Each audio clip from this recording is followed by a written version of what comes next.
loved Michael Bowen. Every take that I would have from him, there'd all be some little nuance that he would do that was always really awesome. Take 1 through take 10. It's always going to be different in a very minute way, but it is always going to be solid.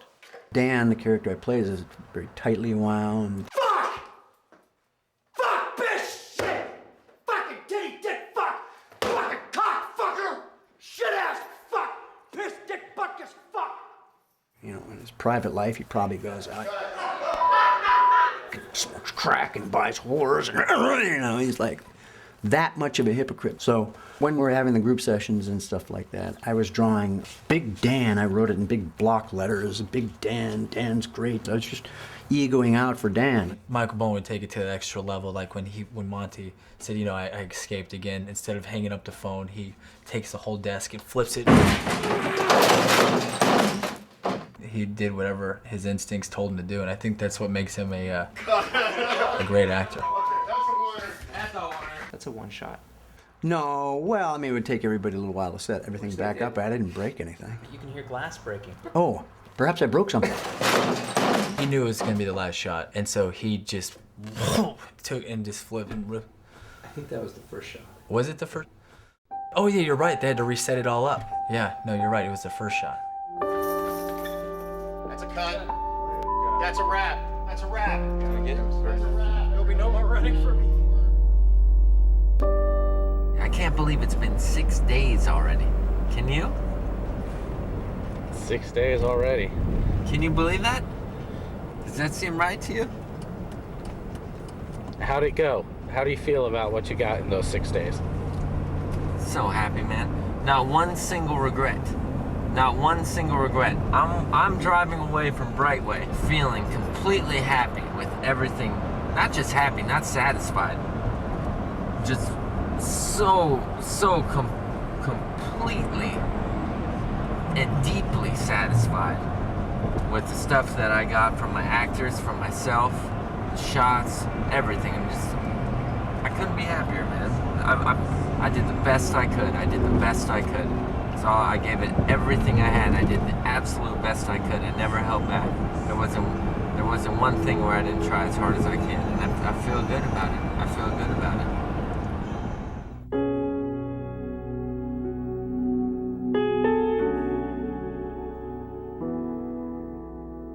So we show up to Bonanza High School, my old high school, which I happened to be expelled from, and the principal is there to greet us, and we're walking through the hallways with my film crew in tow, and the principal is getting so excited about the idea, and he's saying, what about this classroom? Look at that wallpaper.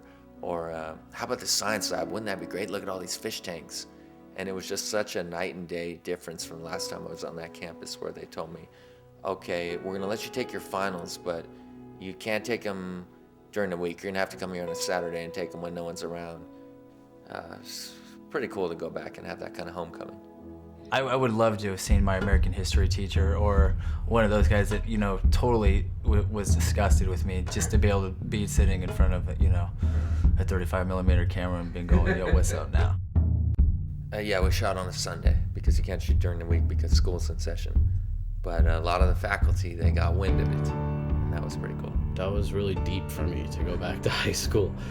I was just rolling around in the halls on this little scooter, and I was just like, yeah, maybe I should have went here more.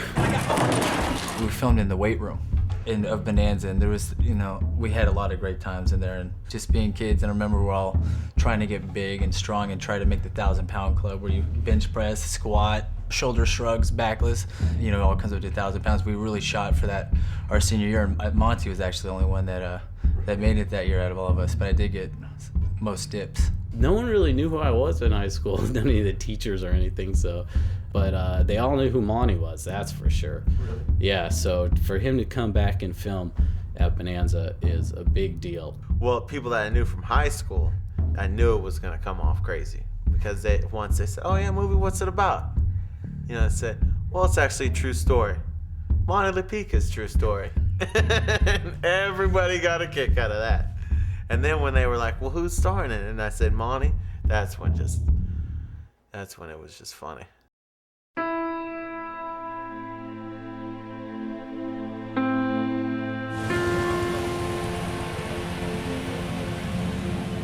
That was the coolest night, I think, ever. That was a pretty big experience for an independent movie. We had the vehicle that the characters were driving on top of a trailer. And we had our lighting, we had a dolly. It was like a party, it was like a float. You know, we were going up and down the strip, and it was like our party, and every time we stopped at a red light, people would come up and talk to us. Did you see how big those crowds were? There'd be these huge crowds because there's this trailer and all these lights on this camera, and they look and be like, who is that? Who will be in it? These group of teenagers drove by and they're like, who's in the car? Who's in the car? This girl looks into the car and she goes, "Oh my gosh, It's the Dell guy! And they go, what's up, Dell guy? everyone totally thought that he was the guy from the Dell commercials in a movie. Girl who flashed her breast. Yeah, that happened a bunch of times. Breasts. We saw some breasts. Yeah. I was looking the other way, but I heard that some women were flashing us. Yeah, exactly. Taste of the sweet life. Because for all they knew, we were some big studio movie. Excellent, excellent. Holy shit. Wonderful, wonderful, wonderful. Cut, by the way.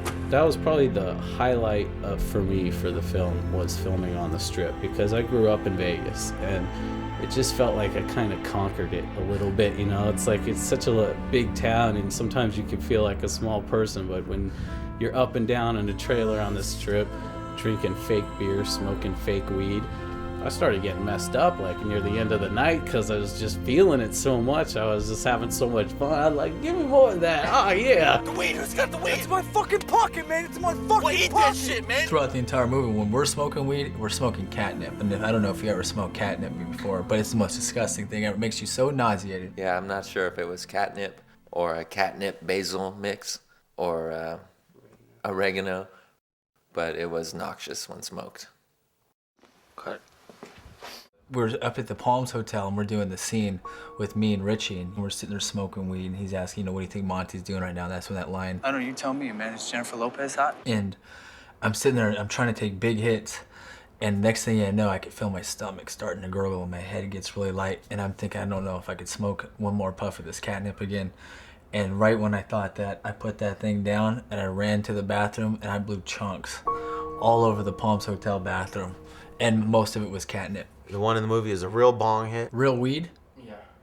No, it was catnip. That bong rip that you see at the party, that's actually a bong rip. Yeah, maybe that was, but I was smoking catnip. You can't expect a bunch of kids to come out and help you with making a movie and expect them to be entertained with the banalities of what movie making really consists of. A lot of people who want to be an extra in a movie and want to be involved in a movie are totally blindsided when they see the amount of downtime. In order to have a whole crowd out there, we legitimately had to throw a party. So, had a couple kegs. Marker.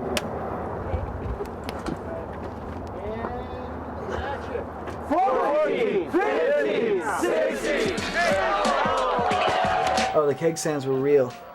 Those are real keg stands. And he gets pissed at me later on because he puts me on a keg stand and I'm drinking beer. Next thing you know, I'm half intoxicated, trying to do my scenes. And we're all just looking it up at this fucking thing, and we're just like, Because he's really drunk there. He's going, this is total bullshit. You have your whole monologue coming up next. There was a point where we needed Shane on set for lighting or something, briefly, but he would not give up his place in the keg line.